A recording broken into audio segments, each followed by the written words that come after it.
Ito nga pala, ang Pretel River kung tawagin na matatagpuan sa may pagitan ng Santiago City at Lifon Quirino. Ikaw, Kuis, nakapunta ka na rin ba dito? Kung oo, baka pwede mo namang iwan yung picture niyo sa comment section ng video ito. Dahil papasok na nga ulit ang summer, ay talaga namang dinudumog ito ng mga lokal. Hindi man ito kasing ganda ng mga talagang dinadayong mga ilog. Sabi kong sapat na rin itong ganda ng lugar na to kung ang hanap mo nga ay katahimikan at maayos lang na jamming. Pero wag ka, sobrang dami nga daw talaga ng tao dito, lalong-lalo na kapag hapon. May mga kubo-kubo nga din palang nakatayo dito mga Kuis. At kung hindi nga ako nagkakamali, mga nasa 8 siguro yung bilang ko kanina. Bali si tatay nga na nakakulay black ang may gawa ng mga kubo na to. Tara, sama sa naging biyahe ko na to. Make sure na papanoorin mo ng buo ang video ito at ikukwento ko sa'yo.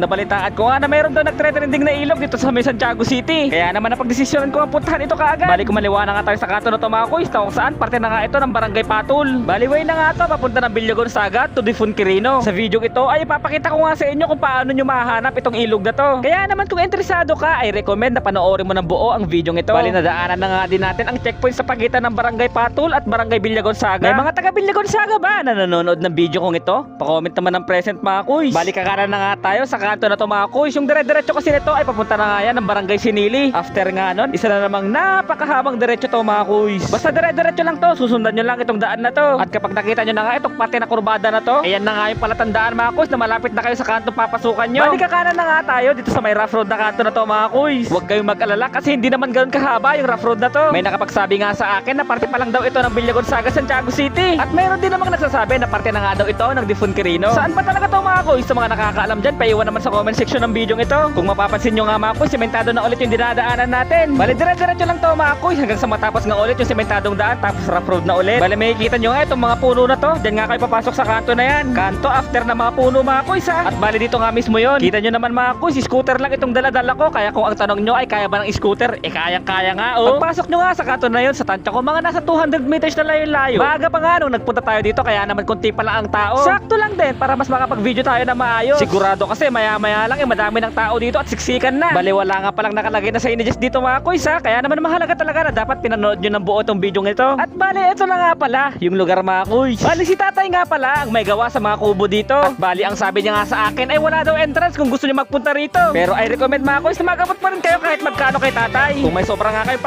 pagkain na rin. Bali nag-iwan na nga rin pala ako ng mga stickers sa isa sa mga kubo dito. Basta isiniksik ko lang sa bandang taas na kubo na to. Kaya kung may plano nga kayo magpunta rito, hantingin nyo na to. Of Tennessee, you can hear a rolling at every song beats, picking through the daisies and dogwood trees. A little chicken picking on 5 steel strings, some bluegrass mix with some rock and roll, Motown R&B and backwoods soul. The bass drum kicks and away we go.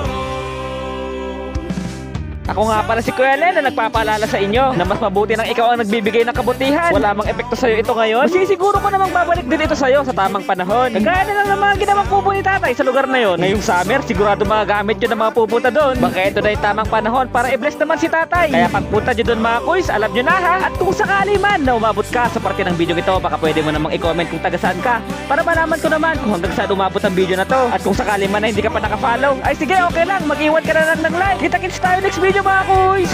Play, keep on strumming that sweet sound, 'cause it's the only life I know. So bring on the banjo.